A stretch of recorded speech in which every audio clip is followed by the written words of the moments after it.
Welcome students. आज हम लोग पढ़ेंगे लाइफ साइंस। तुम लोग के बुक का 3rd नंबर चैप्टर है जिसका नाम है हेरेडिटी, आनुवंशिकता। ठीक है, तो हम लोग इसमें समझेंगे। इस वीडियो में हम लोग क्या है, देखो इसमें बहुत सारे इंपॉर्टेंट क्वेश्चन आता है। ठीक है, बहुत तरह तरह का अलग अलग इसमें सिद्धांत भी है मेंडल का। ठीक है, बहुत सारे क्वेश्चन बनते हैं। तो इस चैप्टर को करने से पहले हम लोग इस चैप्टर का एक बेसिक कॉन्सेप्ट तैयार करेंगे।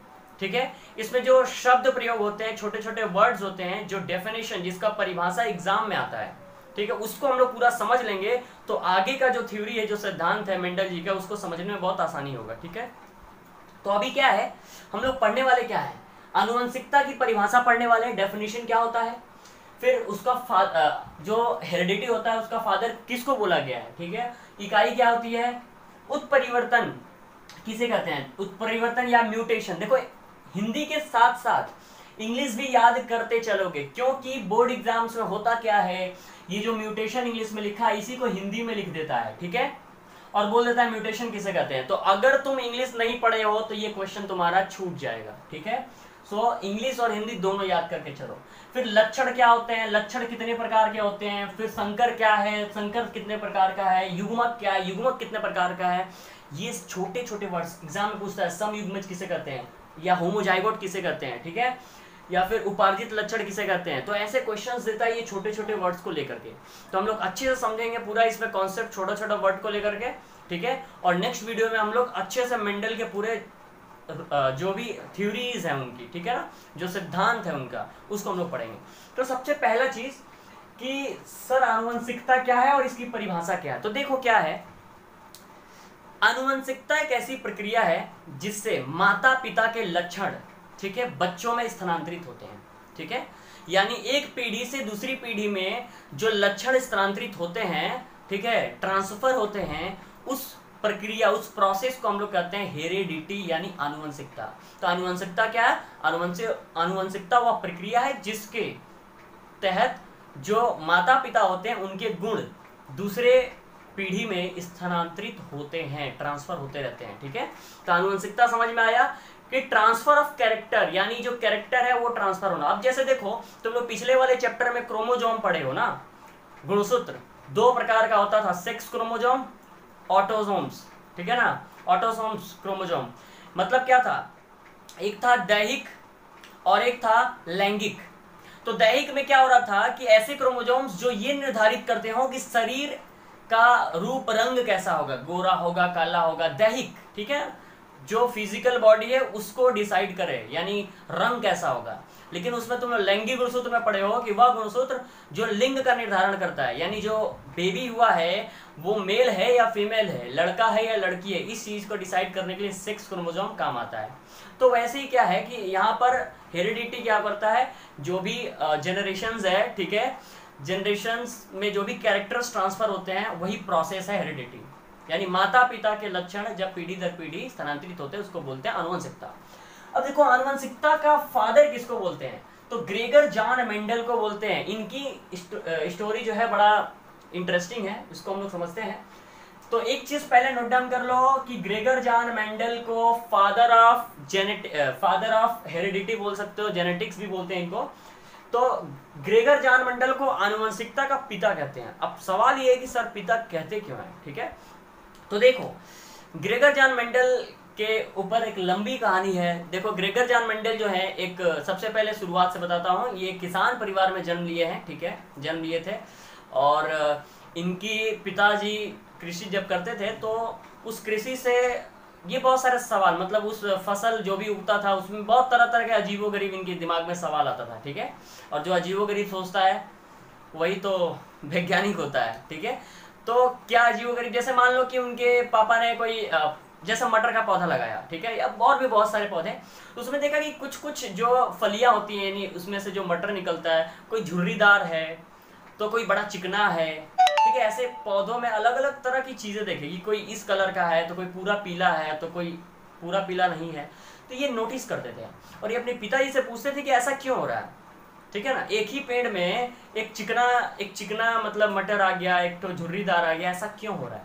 ठीक है, तो उनके पिताजी उनको जवाब नहीं दे पाते थे और उनके पिताजी ने इनको पढ़ने के लिए मतलब काफ़ी प्रोत्साहित, ये मतलब और भी दूर तक इनको पढ़ने के लिए भेजे। तो देखो ये क्या होता है कि ऑस्ट्रिया में एक चर्च में ये पादरी रहते हैं और वहाँ पे एक गार्डन होता है, और इस गार्डन में क्या करते हैं ये अलग अलग पौधे लगा करके, मतलब एक्चुअली देखो इसमें पौधे अलग अलग लगाते हैं, लेकिन मेन इनका जो पौधा था जिसके ऊपर इन्होंने रिसर्च किया था वो था मटर। ठीक है, एग्जाम में भी पूछता है कि उन्होंने मटर का ही चुनाव क्यों किया।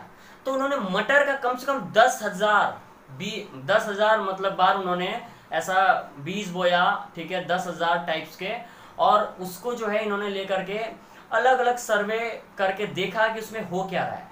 ठीक है, और उससे इन्होंने एक चीज प्रमाणित किया 1866 में इन्होंने प्रमाणित किया कि ऐसे तरीके हैं जिनसे जो ये झुर्रीदार मटर के पौधे हो रहे हैं, जो उसमें फलियां हो रही हैं, इसमें कुछ ऐसा कर सकते हैं जिससे ये सब के सब चिकनी हो सकती हैं।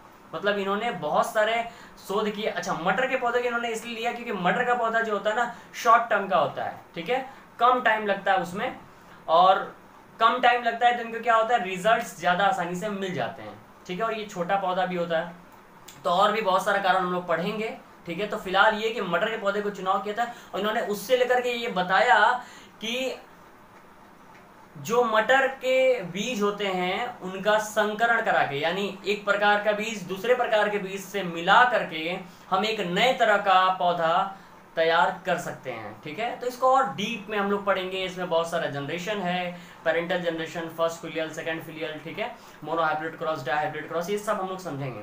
तो सबसे पहले इतना याद रखो कि मेंडल ने जो है आनुवंशिकता के ऊपर काफ़ी मेहनत की। ठीक है, और ये मतलब बहुत ही ये एक समझो कि नेगेटिव पॉइंट्स है इनका कि इन्होंने जो है मतलब इतना मेहनत तो किया।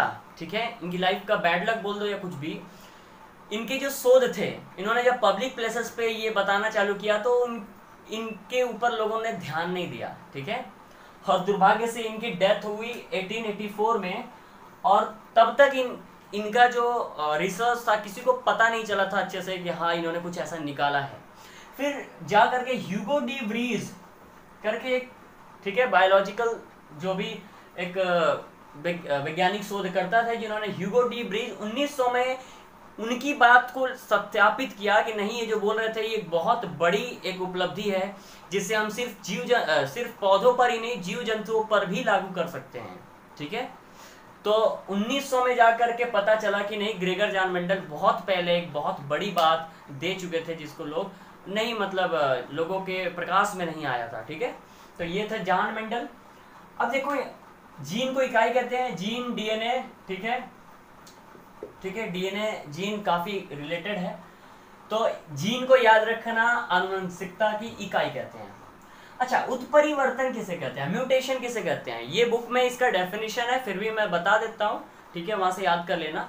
क्या होता है कि देखो अभी मैंने बताया कि पीढ़ी दर पीढ़ी जो है गुण स्थानांतरित होते हैं, लेकिन कभी कभी एक ऐसा सिचुएशन आ जाता है, एक ऐसी कोई प्रक्रिया, एक घटना घट जाती है जिससे क्या होता है ये जो डीएनए, ये जो जनरेशन जो आने मतलब जो उसके गुण उसमें ट्रांसफर होते हैं, ये क्या होते हैं पूरी तरह से गायब हो जाते हैं और वहां पे एक नई प्रजाति का जन्म हो जाता है।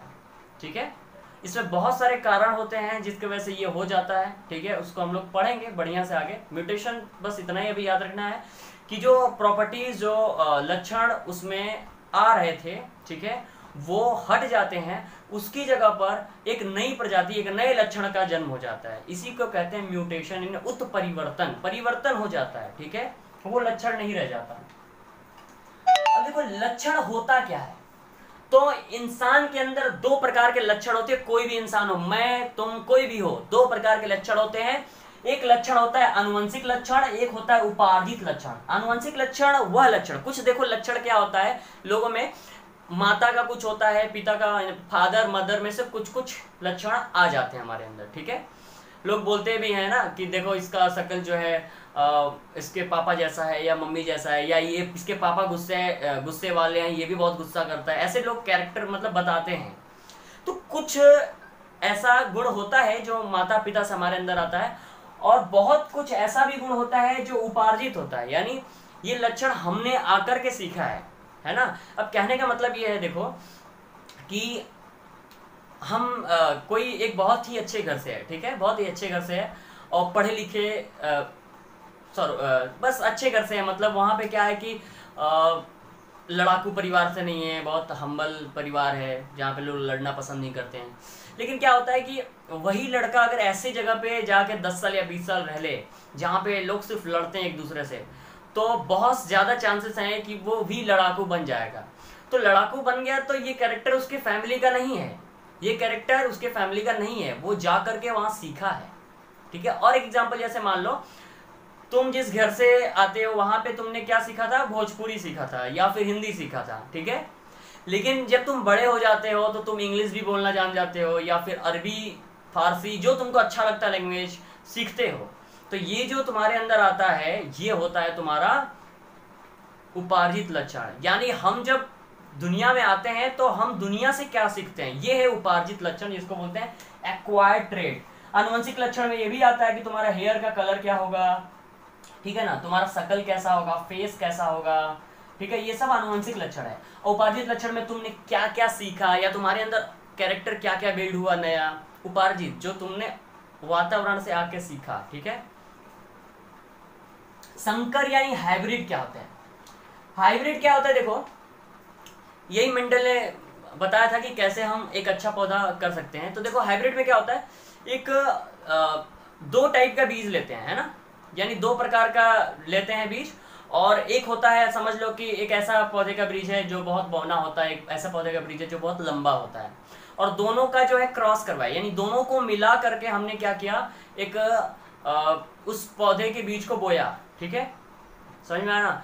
तो दो पौधे को एक साथ हमने क्रॉस करवाया, ठीक है, तो उससे जो पौधा उत्पन्न होगा, ठीक है, वो हाइब्रिड पौधा होगा, संकर पौधा, ठीक है। तो ये जो हाइब्रिड है ना, ये दो कैरेक्टर्स को लेके करते हैं, याद रखना, दो लक्षणों के पौधे के बीज को लेकर के हम लोग जब दूसरा पौधा उत्पन्न कराते हैं तो उस प्रक्रिया को हम लोग संकर या संकरण कहते हैं। ये दो प्रकार का होता है, एक मोनो हाइब्रिड, याद रखना, जिसको हिंदी में एक संकर कहते हैं, मोनो हाइब्रिड या एक संकर, और डाई हाइब्रिड या द्विसंकर। तो दो प्रकार का हुआ, monohybrid, dihybrid. Monohybrid में क्या होता है, एक ही प्रकार के लक्षण लेते हैं, मतलब एक बौना है तो एक नाटा है, ऐसे करके। और द्विसंकर में क्या होता है, दो दो प्रकार के, मतलब एक बौना है, काला है, ठीक है, और दूसरा जो है लंबा है, गोरा है। यानी देखो दो दो कैरेक्टर मिल गया, लंबा, गोरा, नाटा, काला, इधर में एक दो कैरेक्टर, इधर में भी दो कैरेक्टर, तो इसको बोलेंगे डाई हाइब्रिड, ठीक है। और युग्मज दो प्रकार का है, समयुग्मज, विषम युग्मज। समयुग्मज होमोजाइगोट इसको इंग्लिश में बोलते हैं, विषम युग्मज हेट्रोजाइगोट बोलते हैं। समयुग्मज मतलब क्या, समान जाइगोट होता है, सेम टाइप का जाइगोट, और विषम युग्मज मतलब डिफरेंट टाइप का जाइगोट होता है, ठीक है। तो ये हो गया छोटा छोटा टर्म, ये जितना मैंने लिखा है उत्परिवर्तन, लक्षण, संकर, युग्मक, एक संकर, द्विसंकर, ये सबका डेफिनेशन बुक से याद कर लेना, ठीक है। अगले दिन से क्लास बहुत ही मतलब इम्पॉर्टेंट क्लास होने वाला है, उसमें समझना है, ठीक है, बहुत कुछ हम लोग सीखने वाले हैं, ठीक है।